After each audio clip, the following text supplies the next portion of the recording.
नमस्कार दोस्तों, मेरा नाम है आयुष। आप देख रहे हैं स्मार्ट एंड लीगल गाइडेंस। आज की इस वीडियो के अंदर मैं आपके सामने एक टॉपिक लेकर आया हूं, प्रैक्टिकल टॉपिक लेके आया हूं लॉ स्टूडेंट्स के लिए जो अपना कैरियर स्टार्ट करना चाहते हैं, उन नए एडवोकेट्स के लिए जो अपना कैरियर लिटिगेशन के अंदर बनाना चाहते हैं, या फिर जो लोग स्टार्ट कर चुके हैं, 2-3 साल उनकी प्रैक्टिस के लिए हो चुकी है, तो वो क्या गलतियां आगे ना करें या फिर जो इनिशियल स्टेज पे क्या गलतियों से बच पाए, वो उसका सारा का सारा डाउट इस वीडियो के अंदर ऐसे आपको एक्सप्लेन करूंगा कि आपको अपने मन से एक पॉइंट, एक डाउट आपका जरूर क्लियर होगा और आपको एक पॉइंट क्लियरिटी समझ में आएगी प्रैक्टिकल अप्रोच के साथ में, प्रैक्टिकल एग्जांपल के साथ में। क्योंकि आपने मेरी प्रीवियस वीडियोस भी देखी होगी, उसके अंदर मैंने आपको सारे के सारे प्रैक्टिकल एग्जांपल के तौर पे आपके सामने प्रेजेंट करे हैं। क्योंकि आपने भी कानून पढ़ा हुआ है, मैंने भी थोड़ा सा आपसे कम कानून पढ़ा हुआ है, तो इस बात को आप भी जानते हैं कि क्या मैं बात बोल रहा हूं और क्या ये बात प्रैक्टिकली एप्लीकेबल हम लोगों के लिए होगी। जब भी तो आप मेरी बात को पसंद करेंगे, जब भी तो आप मेरे को देखना पसंद करेंगे, जब भी तो आप मेरी वीडियो को देखना पसंद करेंगे, वरना कोई क्यों देखेगा। अगर मैंने एक प्रैक्टिकल एग्जांपल देके जो मैंने फेस करी है, जो मैंने देखा है, वही जूनियर्स को, जो वही नए एडवोकेट्स को अगर बताएंगे, तो जब भी तो वो बात को समझ पाएंगे लॉजिकली। तो यही पॉइंट मेरा आज इस वीडियो का है कि how to earn money outside the court. कि हम एक ऐसे एडवोकेट बनना चाहते हैं, जो हमारा, बहुत लोगों का मन होता है, मन में एक बात होती है कि मेरा मन जो है कोर्ट के अंदर काम करने का नहीं है, मेरा मन जो है केस लड़ने का नहीं है, मेरा काम मन जो है लिटिगेशन के अंदर नहीं है, लेकिन मेरा एक मन है कि मैं एज एन एडवोकेट अपनी सर्विसेज लोगों को देना चाहता हूं। तो ऐसे पॉइंट्स को लेकर मैं क्या काम कर सकता हूं, मतलब क्या करूं अपनी लाइफ के अंदर। तो इस पॉइंट्स को डाउट हजारों लोगों का होगा, क्योंकि आजकल का जो यूथ है उसका बहुत क्रेज भी है एडवोकेसी में जाने का, लेकिन साथ ही में हम सभी लोगों को ये नहीं मान सकते कि सभी लोगों का जो है लिटिगेशन के अंदर मन होगा। बहुत सारे लोगों का मन होगा कि भाई उसका लिटिगेशन के अंदर मन नहीं है, लेकिन वो लोग कंफ्यूज होंगे कि मैं क्या फील्ड को अपनी चूज करूं अपने लाइफ के कैरियर में, लेकिन मुझे एडवोकेट भी बनना है। तो इस केस के अंदर उनका सिंपल एक काम हो सकता है अपनी लाइफ के अंदर बहुत ज्यादा अच्छा करने के लिए। मैंने अपना आंखों देखी बात, एक लाइव एग्जांपल आपको बताऊंगा। वो सर जो है मेरे बड़े, एक बहुत बड़े सर हैं, वो सर ना तो बिल्कुल भी लिटिगेशन में जाना पसंद करते, ना करना पसंद करते, लेकिन वो भी अब एडवोकेट हैं और बहुत अच्छा अर्न करते हैं और बहुत सारा काम है पूरे डिस्ट्रिक्ट के अंदर, उनका बहुत अच्छा नाम है। तो आप भी कैसे कर सकते हैं? बहुत सिंपल एक काम होता है, लेकिन आपको अपने आप को प्रॉमिस करना पड़ेगा। वो काम जब आप करेंगे ना, तो आपको मन के अंदर अपने एक ठानना पड़ेगा कि मेरे को इसके अलावा कुछ करना ही नहीं लाइफ के अंदर, मेरे को उस पॉइंट को पकड़ के रहना है और उसके अंदर ही आपको अपना जीवन पूरा का पूरा इंक्लूड कर देना है।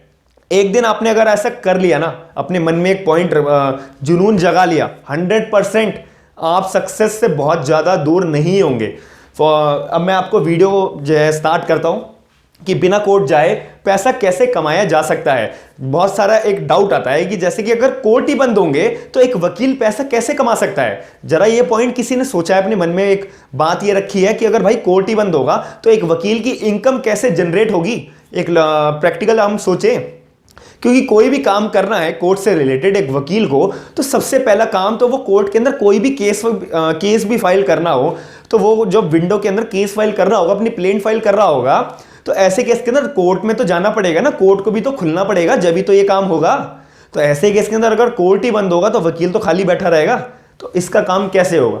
सिंपल सॉल्यूशन, एक मिसलीनियस वर्क होता है। वो मिसलीनियस वर्क क्या होता है, आप इस वीडियो को शुरू से लेके एंड तक जरूर देखिएगा, क्योंकि बहुत सारे लोग वीडियोस को स्किप करके चले जाते हैं। तो मैंने बात, एक होती है ना, ये बातों की बहुत ज्यादा वैल्यू है, क्योंकि जूनियर्स का बहुत ज्यादा फायदा उठाया जाता है सीनियर की तरफ से। सीनियर्स जो है वो जूनियर्स का सिर्फ और सिर्फ फाइल पकड़ के उन्हें घुमाते हैं, या फिर बेटा फाइल पकड़ के मेरे ऑफिस में आ जाओ, फाइल पकड़ के मेरे कोर्ट रूम में आ जाओ, सिर्फ ये काम करते हैं 2-2 3-3 सालों तक। और बहुत सारे लोगों का जो कैरियर है वो बहुत ज्यादा बर्बाद हो जाता है। इनिशियल स्टेज पे जब उनको सीखना चाहिए, उन्होंने वो चीज सीखी नहीं। आपको जब आप बोलना सीखे थे तो आपको ABCD सीखना चाहिए था, तो आपने ABCD नहीं सीखा, आपको सिर्फ पागल बनाया गया। तो ऐसे केस के अंदर जब आप बड़े होंगे, आपके साथी के जो लोग होंगे, जब आप उनको देखेंगे कि वो अल्फाबेट्स बहुत अच्छे से बोल रहे हैं और आप बिल्कुल जीरो के जीरो हैं, तो इसमें डिफरेंस नहीं आएगा। डिफरेंस होता है गाइडेंस का, सही डायरेक्शन का, सही विजन का। तो वो आपको अपने मन के अंदर पहले बनानी पड़ेगी, अच्छी जगह पर अपने आप को अप्रोच करना पड़ेगा। बहुत सारे मेरे पास ऐसे कमेंट्स आए थे कि हम अच्छा एडवोकेट्स कैसे चुने, हम कैसे जाने कि वो अच्छा एडवोकेट होगा।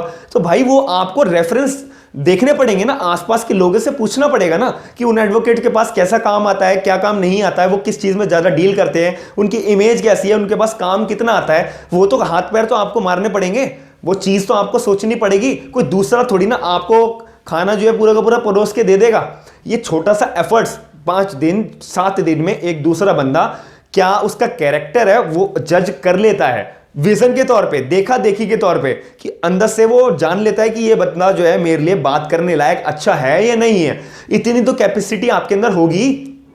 तो ये सारी चीजें आपको देखनी पड़ेंगी। लेकिन ये जो बातें थी थोड़ी सी कॉन्टेक्स्ट से हमारे बाहर है। इस वीडियो का हमारा काम है मिसलियस वर्क। मिसलियस वर्क को जानने के लिए सबसे पहले आपको एक स्टेप बाय स्टेप सीढ़ी चढ़नी होगी।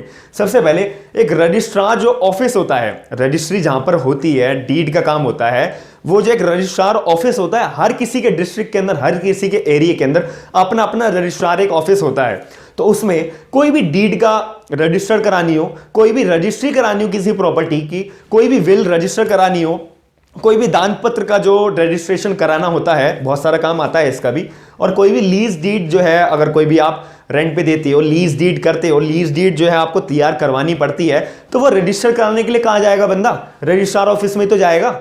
तो ये जो सारा काम है, तो इसका जो है आप सीधा मुंह डॉक्यूमेंटेशन जाके रजिस्टर करा नहीं सकते। इसकी पूरी की पूरी प्रॉपर ड्राफ्टिंग होती है।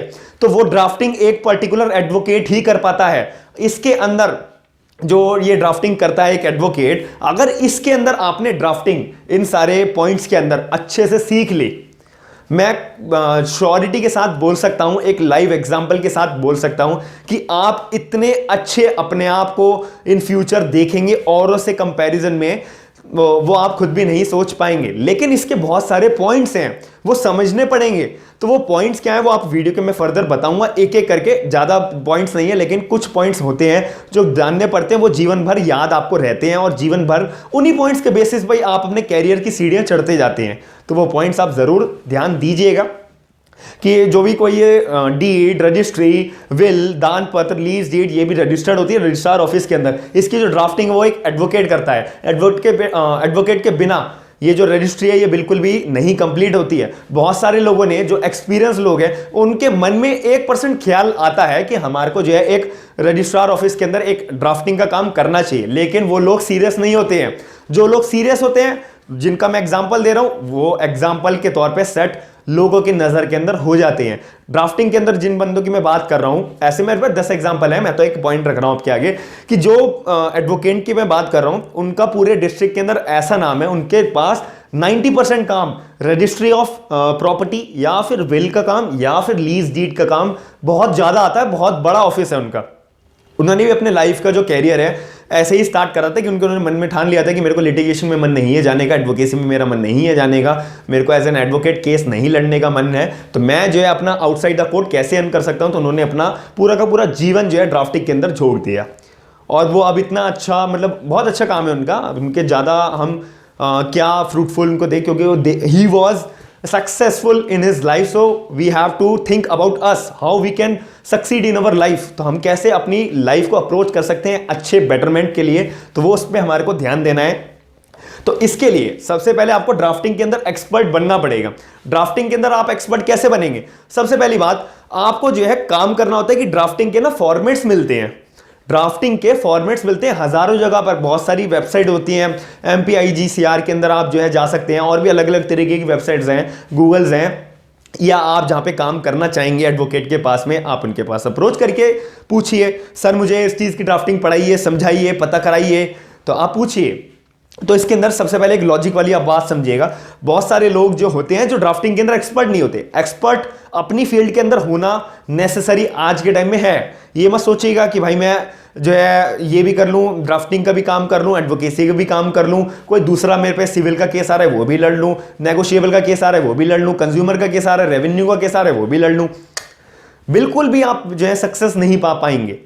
तो ड्राफ्टिंग के काम के लिए बहुत लोग क्या करते हैं, ड्राफ्टिंग आती नहीं है ढंग से, फॉर्मेट निकाल लिया, फॉर्मेट के अंदर नाम भर दिया, पता भर दिया, और जो प्रॉपर्टी की डायमेंशंस होती हैं वो भर दी, सिंपल, काम खत्म। वो लोग, बहुत सारे लोग ऐसा करते हैं कि भाई जो और प्रैक्टिकल तौर पे आपको कैसी अप्रोच बनानी पड़ेगी। सबसे पहली बात, आपको फॉर्मेट्स अच्छे से पढ़ना पड़ेगा। नाम जो फॉर्मेट होता है वो सिर्फ इतना एक्सप्लेन करता है कि भाई यहाँ पे मतलब नाम भरना होता है पार्टी का, और ये एड्रेस भरना होता है, प्रॉपर्टी का डायमेंशंस आपको यहां मेंशन करने हैं। फॉर्मेट सिर्फ इसलिए आपको गाइडेंस प्रोवाइड कराने के लिए होता है फॉर्मेट जो है बहुत सारे लोग इसलिए यूज करते हैं अपने डेली लाइफ की जो है ड्राफ्टिंग को काम करने के लिए, क्योंकि वो उनको कुछ आता नहीं है, वो एक्सपर्ट होते नहीं है, तो उनको मजबूरी भी है उनकी कि भाई इनको अपने लाइवलीहुड तो जीनी है, तो उसको ठीक करने के लिए वो ऐसा काम करते हैं। लेकिन आपको ये गलती नहीं करनी है, क्योंकि आपके पास पूरा का पूरा टाइम बचा हुआ है, आपको सही गाइडेंस देने के लिए बहुत सारे लोग अवेलेबल हैं, तो उसका फायदा उठाइए।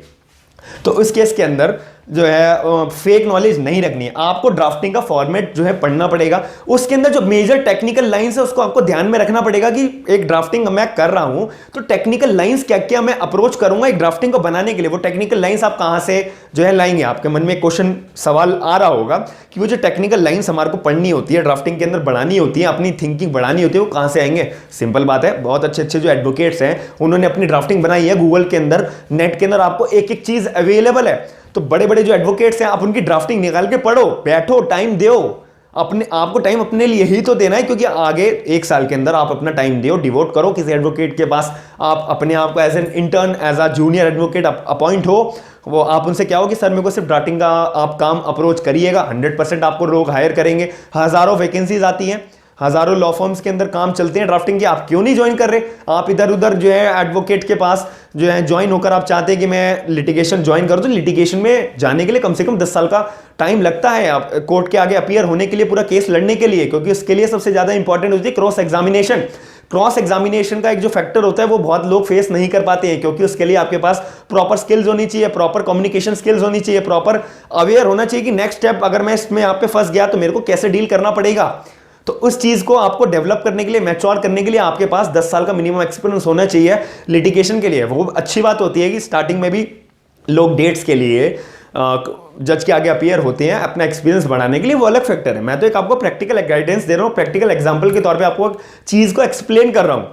तो मैंने आपको थोड़ा सा साइड एग्जांपल के तौर पे थोड़ा गाइड कर दिया है, लेकिन आज का जो हमारा भी जो टॉपिक चल रहा था, तो मैंने आपको बताया था ड्राफ्टिंग के जो फॉर्मेट होता है आपको टेक्निकल लाइंस को समझना पड़ेगा। टेक्निकल लाइन समझने के लिए आप कहां पे अप्रोच करोगे, बड़े बड़े जो एडवोकेट्स हैं, बहुत अच्छे अच्छे एडवोकेट्स हैं, उन्होंने जो ड्राफ्टिंग करी हुई है आप उसको पढ़ो, फोटोकॉपी कराओ, अपने फाइल्स के अंदर रोज के डेली लाइफ के अंदर अपनी फाइल में जोड़ो, रोज पढ़ो जब आपको फ्री टाइम मिले। उनके बड़े बड़े एडवोकेट्स के अच्छे अच्छे एडवोकेट्स की जो ड्राफ्टिंग उन्होंने करी हुई है।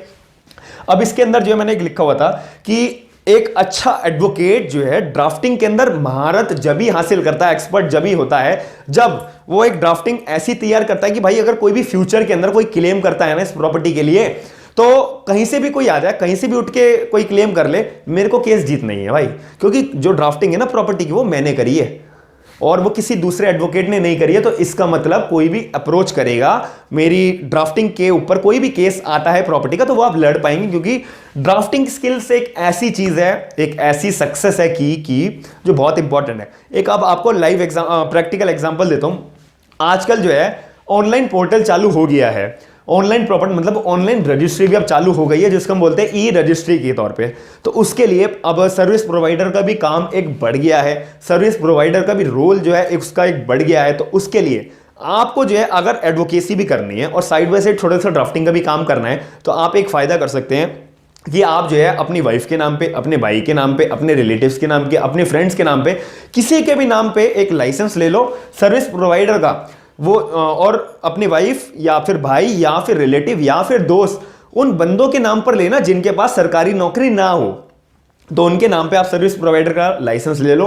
फिर आप जो है एक आपके पास अथॉरिटी आ जाएगी भाई कि आप ऑनलाइन रजिस्ट्री भी अब अपलोड कर सकते हो। एक आपके पास फायदा रहता है काम करने के लिए, आपको किसी दूसरे को अप्रोच करने की जरूरत नहीं पड़ेगी, सिंपल होता है।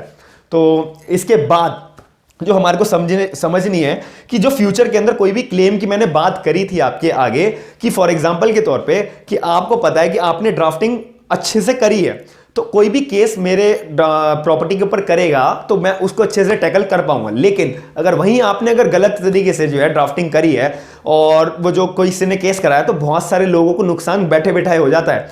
फॉर एग्जाम्पल के तौर पे बहुत सारे लोग जो है आज के टाइम के अंदर बिल्कुल भी ड्राफ्टिंग के अंदर ना एक पॉइंट नहीं लिखते हैं कि जब प्रॉपर्टी का, जैसे कि एक बायर है और एक सेलर है, सेलर जो है अपनी प्रॉपर्टी बायर को बेच रहा है, ठीक है। अब वो जो सेलर जो है प्रॉपर्टी बेच रहा है, तो बायर जो है ड्राफ्टिंग अपनी करवाएगा खरीदने के लिए, मतलब अपने नाम पे ट्रांसफर कराएगा। तो इस केस के अंदर बहुत लोग गलती क्या करते हैं, बहुत एडवोकेट्स गलती क्या करते हैं, टाइम बचाने के लिए, या फिर उन्हें नॉलेज नहीं होती, या फिर टाइम बचाने के लिए क्या करते हैं कि जो बायर है उसने जो प्रॉपर्टी पुराने टाइम पे किसी ने खरीदी थी, या तो उसे ट्रांसफर हुई होगी, या फिर उसे गिफ्ट पे तौर पे मिली होगी, या फिर उसने खरीदी होगी, या फिर उसको इनहेरिटेंट तौर पे मतलब पुश्तैनी तौर पे प्रॉपर्टी मिली होगी, तो वो बात को वो ड्राफ्टिंग के अंदर मेंशन करते ही नहीं है कि सेलर को जो है पुरानी प्रॉपर्टी एक्चुअल तौर पे मिली कहां से थी। ये बात भी तो लॉजिक वाइज आप समझ रहे होंगे प्रैक्टिकल तौर पे कि जो सेलर है उसको पीछे से प्रॉपर्टी मिली कहां से थी, कोई डिस्प्यूटेड प्रॉपर्टी तो नहीं है, कोई केस तो नहीं चल रहा, कोई पेंडिंग तो नहीं है, उस पे कोई मुआवजा जो मतलब कोई भी तरीके का लोन तो नहीं है। तो ये जानने के लिए पुराना बैकग्राउंड तो जानना जरूरी है प्रॉपर्टी का। बहुत सारे लोग ये गलती कर जाते हैं। तो इस वजह से जो है, यही गलती की वजह से जो है, जो एक सेलर जो है बायर को प्रॉपर्टी बेचने वाला, तो बायर को खड़े खड़े हजारों करोड़ों रुपए का नुकसान बैठे बैठा हो जाता है। तो इस गलती को बचने के लिए आपको अच्छे एडवोकेट्स की जो रजिस्ट्री है वो पढ़नी पड़ेगी। तो मैं उम्मीद करता हूं कि आपको जो मैंने वीडियो के अंदर जिस डायरेक्शन में आपको ले जाना चाह रहा था, आप उस डायरेक्शन में मेरा लॉजिक, मेरा एग्जाम्पल, मेरी एक्सप्लेनेशन को समझ पाए होंगे। और मैं आशा करता हूं कि आपको इस वीडियो को बहुत अच्छे से समझ में आया होगा और आप इस वीडियो को लाइक करेंगे, लोगों को शेयर करेंगे, नए एडवोकेट्स को शेयर करेंगे, अपने साथियों को शेयर करेंगे कि भाई समझो, मेरे को कोई पॉइंट इस वीडियो के अंदर समझ नहीं आया तो आप वीडियो को देखकर समझाओ। आपको अगर कोई भी डाउट बनता है कमेंट भी करो, अपने दोस्तों को भी शेयर करके समझाओ, समझो कि भाई ये काम हम कर सकते हैं, मिलके भी अपनी टीम बनाकर भी काम कर सकते हो। क्योंकि ड्राफ्टिंग एक ऐसा काम है कि इसके लिए टीम वर्क भी बहुत जरूरी होता है। टीम वर्क से आप काम करोगे तो बहुत अच्छा रहेगा कि कोई बंदा सर्विस प्रोवाइडर का काम संभाले, कोई बंदा जो है रजिस्ट्रार ऑफिस का काम संभाले, कोई बंदा जो है ड्राफ्टिंग का काम संभाले। तो ऐसा टीम वर्क आप काम करके सोचेंगे, प्लान करेंगे तो आप सक्सेस से बिल्कुल भी दूर नहीं होंगे। आप बिल्कुल भी ये मत सोचिएगा कि लिटिगेशन मैंने ज्वाइन कर लिया, एडवोकेट का कोर्स कर लिया, LLB कर ली तो भाई मैंने गलत कर लिया। बिल्कुल भी नहीं, हजारों काम है करने के लिए, आप करने वाले होने चाहिए, आपको नॉलेज अच्छी मिलनी चाहिए। नॉलेज लेना आपका काम है, मेरे को कहाँ जाना है अच्छी जगह नॉलेज को लेने के लिए। तो मैं आशा करता हूँ कि आपको वीडियो पसंद आई होगी। चैनल को सब्सक्राइब जरूर करिएगा, वीडियो को लाइक जरूर करिएगा। थैंक यू, धन्यवाद।